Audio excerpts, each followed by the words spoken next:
So here we go with the setting or the exactness of the guitar measurements concerning the playability and its tuning. Me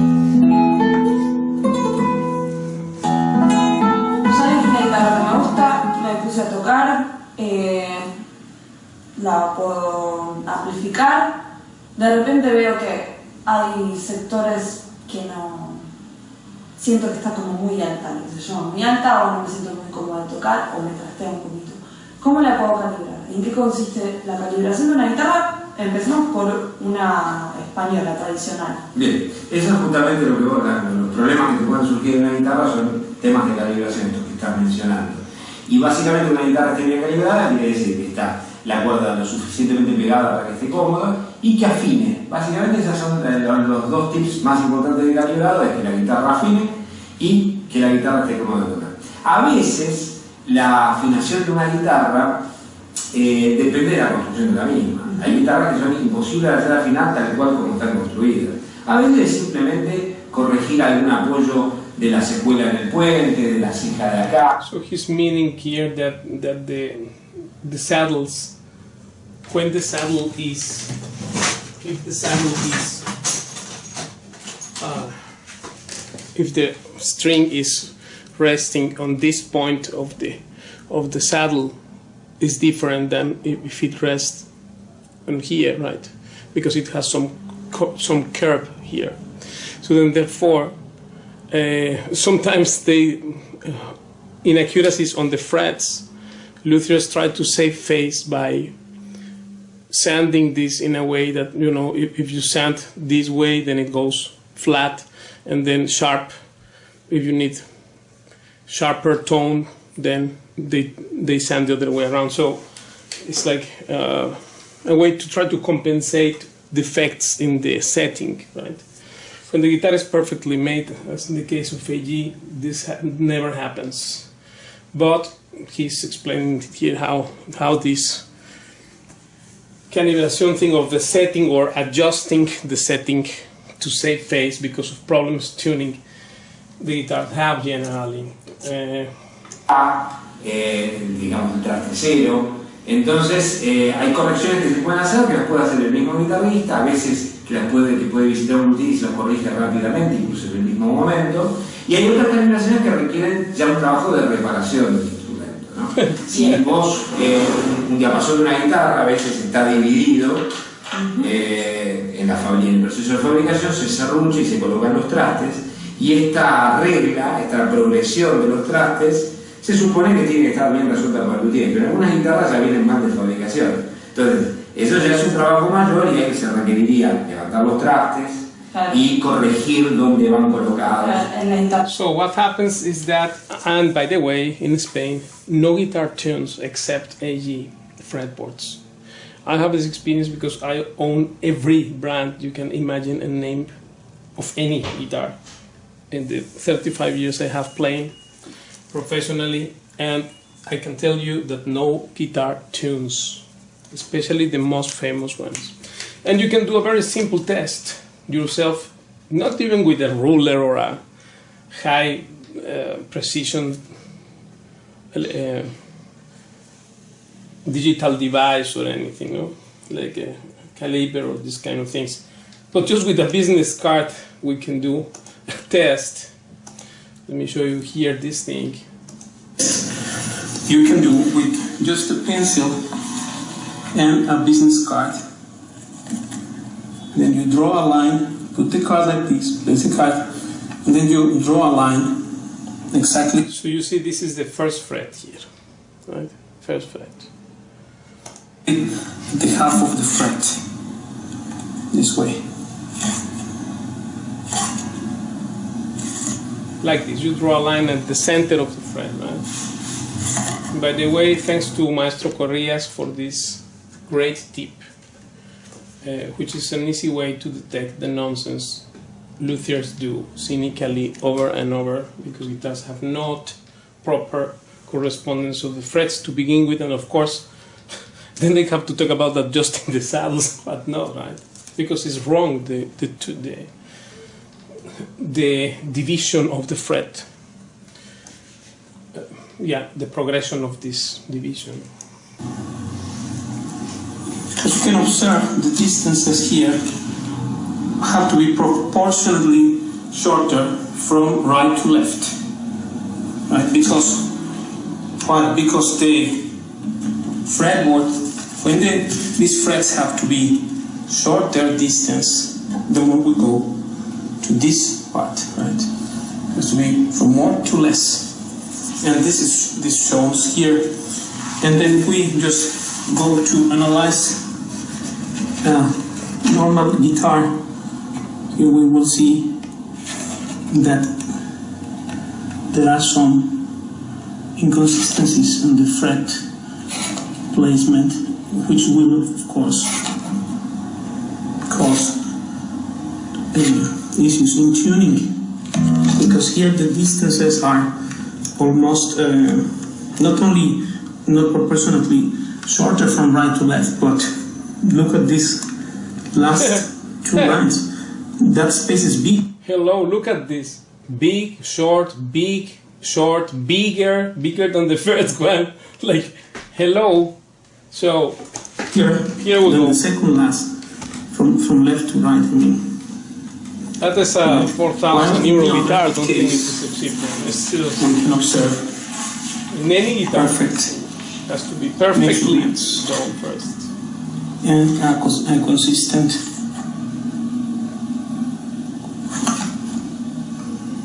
That's right. Fretboard division. This is the new fretboard division, and that also, of course, we need to mention that Mr. Hermann Hauser do have the perfect fretboard like AG also. He never said anything, was ultra smart, and in fact here we will talk about one more point, which is the fact that the zero fret, namely this device, will help not only in getting the same tone all over, because the combination is carbon fiber saddle with metal of the frets, right? And then therefore this left-hand saddle, wooden left-hand saddle, serves only with the purpose of the division of the strings, which, by the way, Paco like it pretty short, this, and having a big room on these points. Well, now the point we are saying is that not only is more accurate the tuning now in AG with this zero fret, and zero fret origin is actually Hermann Hauser who brought this to the classical guitar world. Here we have a guitar from 1934 Hermann Hauser guitar, which has the zero fret here. You can see, right? This is the zero fret. You see? So this is a Hermann Hauser 1934 guitar.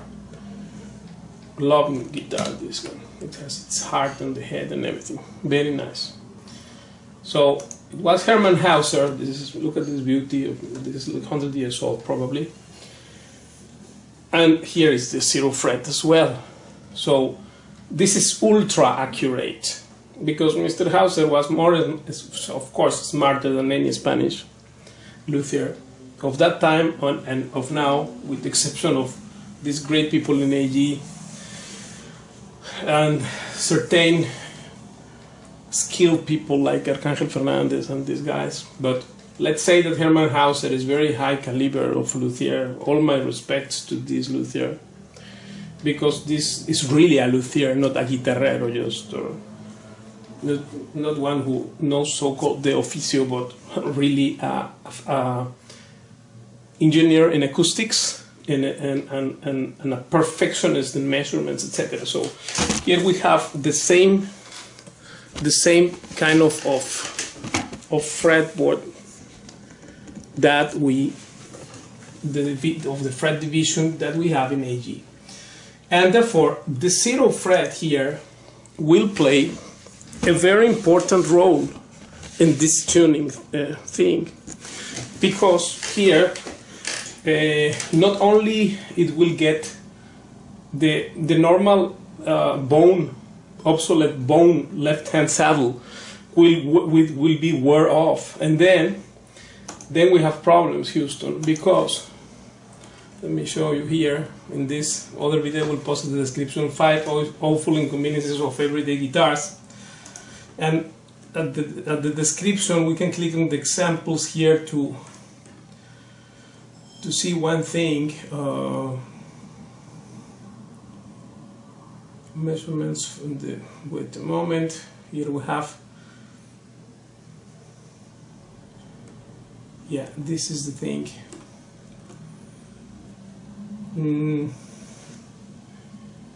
Okay, because of the 0 fret thing, here we have, wait a moment. Here, as you can see, so this thing here will be, of course, wear off at some point, and then the point where it rests the string, it will be different and affecting the tuning, obviously, and also the tone is deaf, because the bone of an animal death is a deaf sound that I prove in other videos as well. So, and by the way, because in AG this is the right hand saddle made of carbon fiber. And this one here is an excellent transmission of sound and an excellent way to vibrate the strings. Of course, this works better after years of experiments in AG. It was discovered that it works better not with rosewood bridge, because this is too hard, but with maple or pau amarelo or other satin or different woods which have different consistencies, because this is a whole science. This is not just anything. It has to be done with brain, right?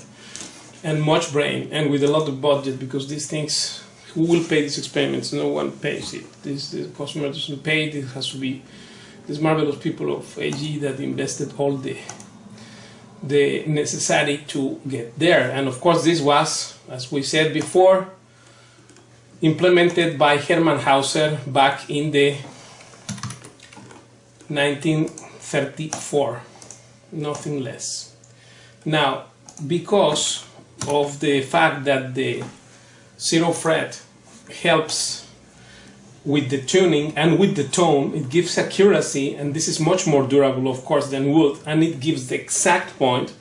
Also in playability, you have the same exact action that you have in every fret, and your sound will be in any place you play from the first fret combination of metal and carbon fiber, while in the traditional, so-called traditional guitars, the problem is that the sound will be bone with bone, an open string, right?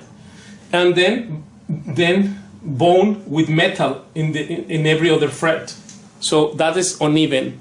This is another disadvantage of the obsolete ways of the tradition regarding this thing, as opposed to the marvelous invention of Mr. Hermann Hauser, which was now implemented in flamenco guitars by AG, which, by the way, this is just is not accurate. It's what is after that. So it's most accurate tuning, because the division of the frets is perfect, and because of the 0 fret, making the playability unbelievable easy to play this thing, and the tone will be even because we have metal and carbon fiber all of the frets and not just something else in open position. That's why people like to play.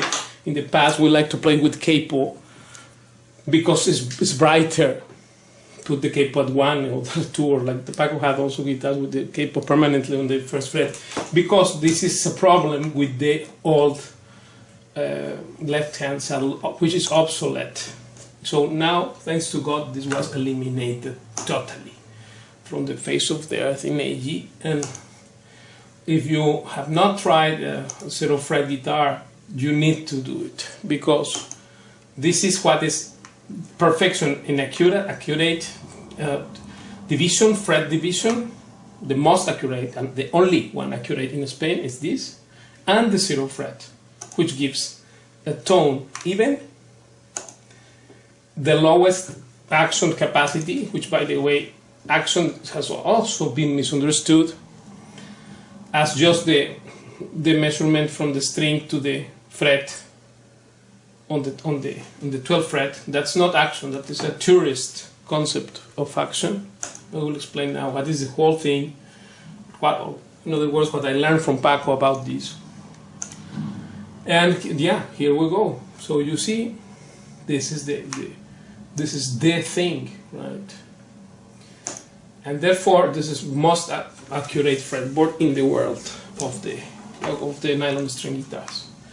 So here we go. Then therefore, let's continue with these arguments. De fábrica suele pasar que hay muchas guitarras que sí, y en otras hay guitarras de fábrica también bien hechas que tienen eso solucionado. También los puentes, a veces voy a exagerar, pero un puente puede estar pegado muy adelante o muy atrás, entonces la distancia proporcional a la relación de cómo está dividido el diapasón es incorrecta. Okay, so therefore here he's touching another important point. If this, in fact, I like to make these videos as part of the bridge series, please watch the 2 videos about the bridge, because the bridge is the most important part of the guitar. But now we're talking about the fretboard, the 0 fret, and some things there. But action means only the bridge has to be perfectly settled.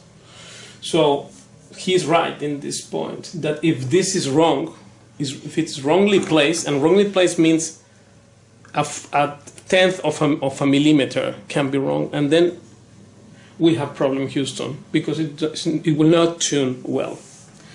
Now, so this thing here is true. So therefore, see the importance of the bridge. And therefore, I will post at the description. The first 2 videos will be those of the series of the bridge 1 and series of the bridge 2 for you to see.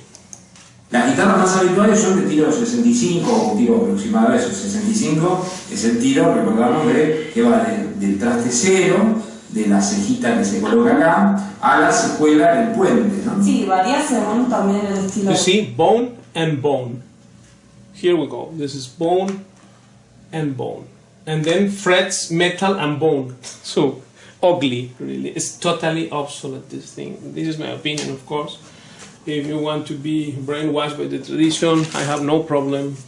I said already my disclaimer in the first video of the series, and I challenge any luthier to try to play what I play at the beginning of this video to prove that they know, because no luthier plays one damn thing. They play kindergarten level, so they cannot tell me what is playability. This is my point, and I challenge them again one more time on the advice of Paco to put them in their place, which is very low regarding technique, execution of the guitar, and knowledge of playing, and therefore they have to do what we said, not that they say what they taught us players what is considerable or playable. We will tell them what to do. This is what Paco said, and this is what I said. Okay. Exacto. El tiro más habitual quizás es 65, pero muchas veces, y esto también tiene que ver con la elección de una guitarra para cada uno, si uno tiene una mano extremadamente chica, a veces quizás se puede mandar a construir una guitarra más chica. En este caso es un poquito más que 65. Es un poquito más que 65. Pero hay guitarras de todos los estilos. Los tiros más habituales son el 65, también es bastante común el tiro 64, también es bastante común los tiros 66 o 66-4. Son tiros más largos, ¿no? Y se hacen en relación también al tamaño. And it's worth to mention that Mr. Lozao is a very knowledgeable traditional. This is not just anyone. This guy knows more than the Spanish people here, right? So that's why I'm quoting him, because I want to have a good reference. So this is not that I'm not criticizing him. I just cannot stand with the tradition anymore. It's very boring for me. But you should know that this guy really knows about the traditional thing. So therefore, that's why I use this to quote it. Because in Spain, nobody comes close to this point, what he's saying. Here, you can tell this guy has knowledge. Perhaps only Maestro Romanillos will know.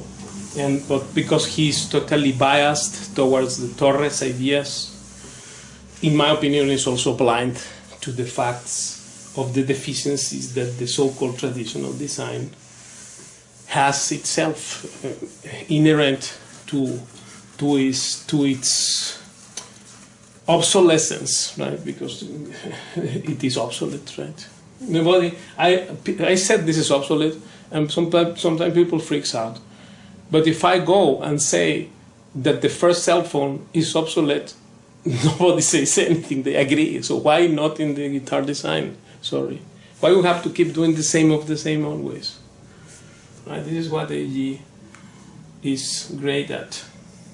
But it's worth to mention that this guy knows what he's saying. So therefore, and of course, in AG we have also guitars, short scale guitars, a lot of them actually, of 610 millimeters, like this, for instance, which is a short scale one, right? And it's like having one fret less. This will be like the first fret will be measurement of the second fret, something like this, right? It's very, very easy to play also.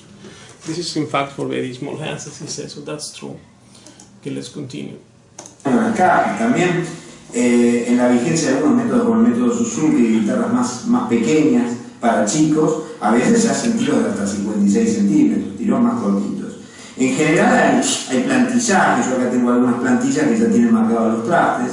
Entonces cuando viene una persona a ver si su guitarra detectó que tiene problemas de afinación, lo primero que se chequea es, se pone la regla determinada sobre los trastes y ve si el instrumento coincide. Una vez que yo chequeo el tiro de la guitarra, vamos a suponer que puede ser un 65, a ver si es algo parecido a un 65, ahí tendrían que coincidir todos los trastes. Esta guitarra sí, es prácticamente de 65. Entonces, acá ya puedo descartar si las linitas que yo tengo de mi regla coinciden con cada traste, quiere decir que la guitarra está bien entrastada para ese tiro. That is if the bridge is rightly placed, which is also not placed properly in 120% of the cases here in Spain, so careful with this fact. Que nos excede la explicación en este momento, la distancia del traste 0 al traste 12 en un tiro de 65 es la mitad, 32,5. Del traste 12 al apoyo de la cuerda también matemáticamente tendría que ser 32,5, pero por un tema de compensar la presión que el guitarrista ejerce sobre la cuerda, generalmente esta distancia tiene que ser en 1 o 2 milímetros más larga que esta distancia. Entonces esa es la primera cosa que uno verifica con una regla, la medida. A veces una cejuela mal limada, el apoyo de la cuerda queda para adelante o para atrás en el limado de la cuerda, hace que genere una pequeña desafinación en el traste 12. Claro, si no es muy redondeado el huesito, claro, el apoyo puede joder. Se puede tirar hacia adelante o hacia atrás, ¿no? Entonces, si agarramos otro instrumento, acá vemos, bueno, en este caso los materiales de las cejas pueden ser diferentes. Habíamos hablado para las simplificaciones, por ejemplo, se usaba el corian, en este caso es un pedazo de corian negro, la cejuela. Bueno, los apoyos están determinados y tienen una medida. This corian thing is a plastic thing, and by the way, it's good to mention that in AG there is carbon fiber, and this is the only guitar in the world which has this saddle of carbon fiber.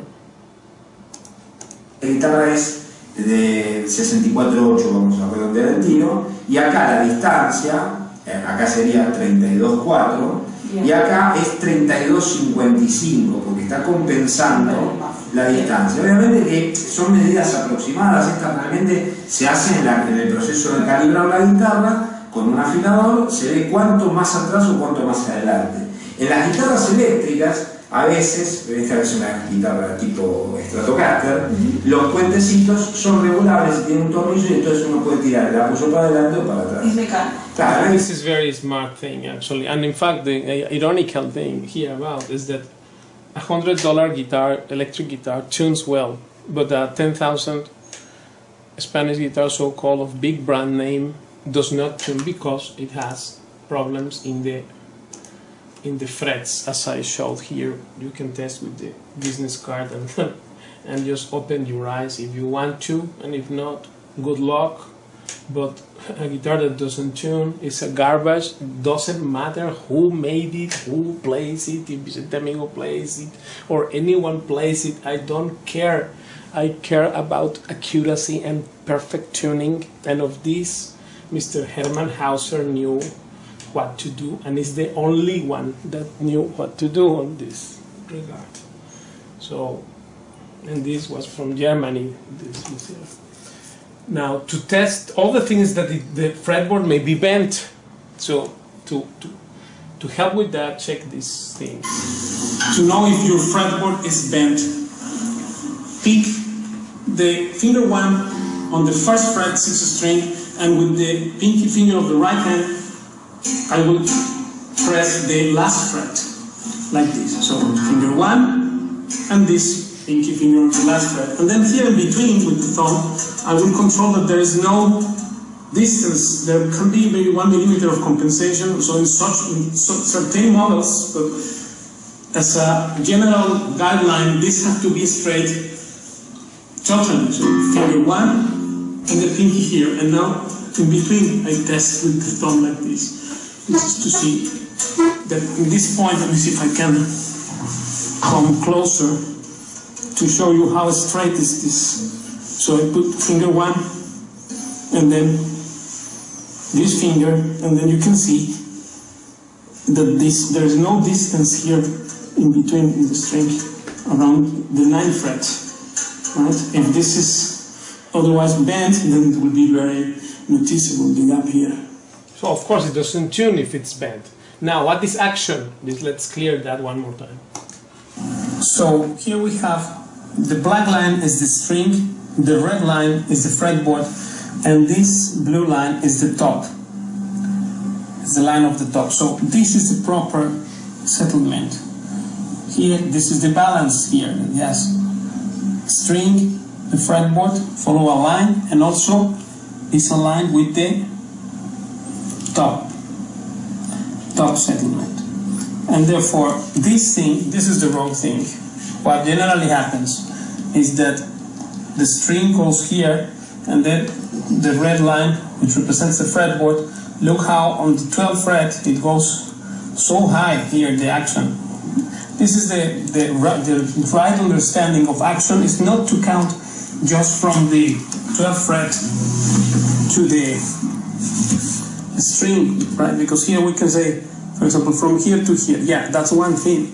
But that's only we also need to check that the fretboard should be aligned with the string, right? And with the top. How this top basically aligned here. You have this one measurement, which has to correspond with the fretboard and with the string all the way. Of course, here there would be a little bit more distance than, say, on the 5th fret or 7th fret, but not much difference, because it should follow one line, one total line. This thing here, right, this way. And then therefore it looks like this. The top aligned with the fretboard and aligned with the string. Otherwise, what is the wrong thing is generally that the string goes like this, and look, the fretboard. The fretboard is on a line, and then now we have the top this way or bent up here, crazy thing. So this is not balanced, and therefore if you just count about 12 fret distance from the 12th fret to the 6th string, that's just a very primitive way to count the action. This is the wrong way to consider. Action is more than just the distance between the 12th fret and the 6th string. Action means also that it's balanced here. The settlement of the top corresponds to that of the fretboard and that of the string. And then we have the perfect way to understand this action concept, this here, which is perfectly balanced, right? While this other is just a mistake, because this one is going here like this on the top, then the fretboard is like this, and then the string other way around. So this one is the right one. Okay, so if you ever ask yourself if your guitar tunes well or what is tuning, you know what to do now. La guitarra española, ese tipo de sistema, como que salía mucho, no se utiliza. Entonces lo que me conviene hacer es ir al taller de luthier con mi guitarra, verificar que esté bien dividido el diapasón, eso lo va a hacer el luthier, y verificar que el tiro de la distancia de cuerda sea correcto. Y yo quiero calibrar de manera casera la guitarra. This is a tricky answer, because he's saying it has to be accurate, and if it's not, which is 110% of the time, what? Just check your guitar. I dare you. Check your guitar. Check any guitar you have. And let's see. Because when you put mathematics on the table to argue, then people they shake. Start to shake. Why? Because 2 plus 2 is 4, my friend. It's not 7 or 10. So 2 plus 2, 4, that's all. If it doesn't tune because it's wrong the frets, or it's wrong the bridge, right? Or it has the actual non-balanced of the whole measurements, which these people traditional, they don't know this way of understanding action. I also didn't know it until Paco explained me this thing, right? Y no puedo ir al luthier, ¿lo puedo hacer? Sí, en principio podría ser el caso de sí, y si te topas con un problema en el medio de tu propia calibración, bueno, sí, siempre está la posibilidad de ir al luthier.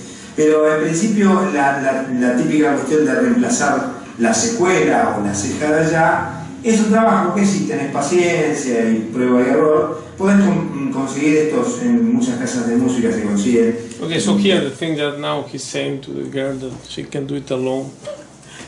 The only advantage, you don't have to see the face of a traditional luthier, but I also learned it because when one is traveling, I don't let my guitar to just anyone if something happens. So small adjustments you need to know how to do, but eventually you don't need to fix it, anything. If you get a guitar like this, with a fretboard like this, you don't need to fix one damn thing in your whole life. Why? Because it's perfect from day one. So this is what we want, right? If we want playability and comfort and high quality of an instrument, you need to get the proper thing. Me ayudó porque descubrí ahí la improvisación. La improvisación es algo que yo pienso que cada músico del estilo que sea, del clásico, del flamenco, de cualquier otra música debería aprender, porque en la improvisación te da mucha libertad y a la vez te da mucho conocimiento de dónde estás tocando, de cómo estás tocando, de qué armonías están en cada momento, ¿no? Muy bien. Pablo. Sí, Paco, ¿qué es para usted la música popular y qué es la música elitista? Yo creo que la música elitista es el refinamiento de la música popular. Por ejemplo, el flamenco. El flamenco originalmente es una música popular, la música del pueblo de Andalucía. Pero creo que ya no le pertenece más al pueblo, porque de pronto habemos gente que nos hemos pasado toda una vida encerrados, puliendo esa expresión popular. Entonces ha llegado a un nivel en el que el pueblo ya no tiene acceso, sobre todo a los matices que vamos consiguiendo la gente como yo, que nos pasamos muchas horas elaborando esa música.